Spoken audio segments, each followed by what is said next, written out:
Hey, what's up guys? This is Bailey Stein with Android Authority, and it appears that Xiaomi has taken the expression go big or go home quite literally with a 6.44-inch Mi Max.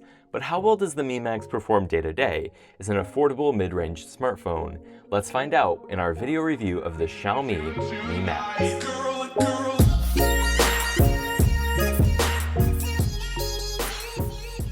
There's nothing particularly shocking about the Mi Max's design, and that's not necessarily a bad thing, as the phone's aluminum construction gives it a premium look and feel. Some design aspects make the device easier to use, like the side tapers on the rear and the perfectly positioned power button and fingerprint reader. The top and bottom plastic caps, which presumably house the phone's antennas, are fairly continuous with the rest of the design in both color and feel. They do seem to be the culprit of some creaking noises while holding the phone, however, and maybe a major cause of the phone's weak structure. It bends with just a bit of pressure, which is disconcerting to say the least. The Mi Max's poor build quality shocked us, as Xiaomi has generally done an excellent job in the past, at this and even lower price points. The Mi Max's 3 illuminated capacitive keys sit on a very slightly curved 2.5D glass and follow Xiaomi's standard layout. The display's side bezels are notably small, although we do wish that Xiaomi would reconsider the use of a black border around the display. The Mi Max's standout feature is definitely its large display, and at 6.44 inches, this phone is undeniably huge. The size definitely requires a few changes in how you use your smartphone, but in exchange for a superior media consumption experience. While it would have been nice to see Quad HD here instead of 1080p, the display on the Mi Max still looks great with good viewing angles and accurate color reproduction. Sunlight readability is a tad below average, however, and the sunlight mode decreases the display's contrast significantly. On a positive note, the glass is coated in Corning Gorilla Glass 4, which we don't see very often at this price point. As has been the case with other Qualcomm Snapdragon 652 devices, the Mi Max's day-to-day performance seemed comparable to phones with higher-end chips like the Snapdragon 808. Xiaomi's custom software, MIUI, runs very smoothly on the Mi Max, and the base model's 3GB of RAM is generally enough for multitasking. There are different models available as well, although we do not imagine the real-world performance differences to be significant. Unless you're importing the Mi Max, you can expect 4G LTE speeds and great call quality. If you're in the US, the Mi Max will still work on AT&T and T-Mobile, but it will be limited to receiving HSPA Plus speeds. It is unlocked and dual SIM, however, and you can expand the phone storage up to an additional 256GB with one of the SIM card slots. The fingerprint reader on the back of the Mi Max is accurate and, in our experience, just a hair faster than the one found on the Nexus 6P.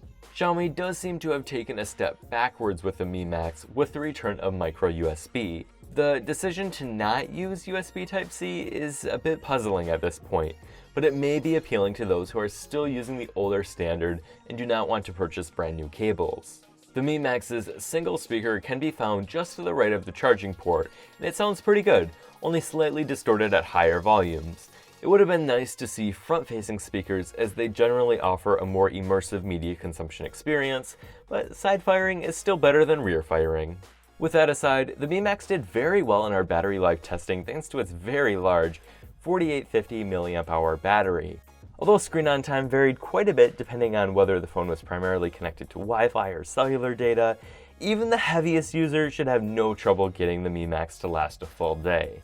It also supports Quick Charge 3.0, although it does not ship with a Quick Charge 3.0 charger, so you'll need to purchase one yourself if you want to avoid several hour-long charges.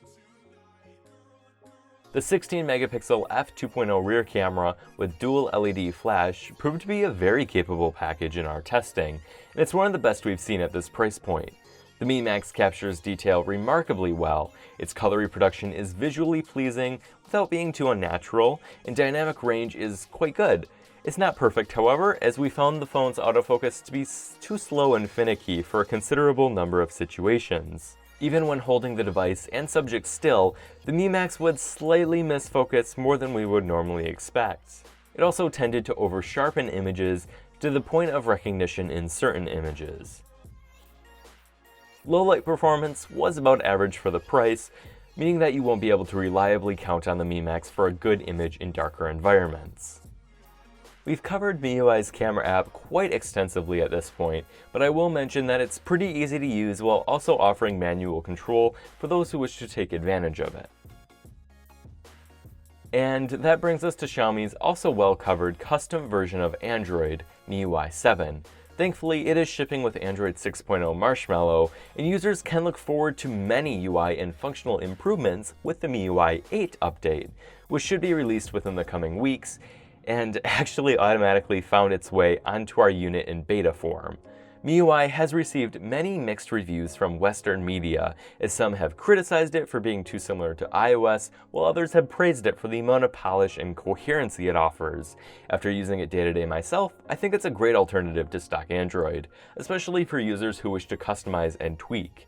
The stock apps are well designed, the UI is remarkably responsive, and the ability to do things like restrict data for specific apps is invaluable. To top it off, MIUI receives weekly updates, so you'll be getting bug fixes and new features very often.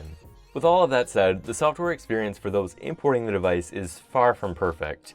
Reseller-loaded bloatware, a hellish bootloader unlocking process, and missing Google apps are all major hurdles that importers will face.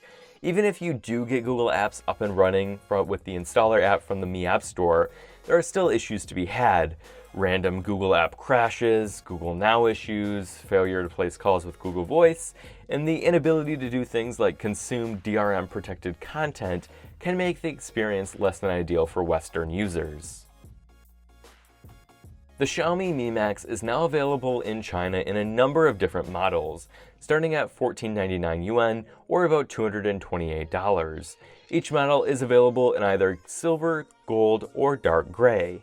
While the Mi Max may not be the best fit for the average smartphone user, it's a great option for those looking for a very large device on the cheap.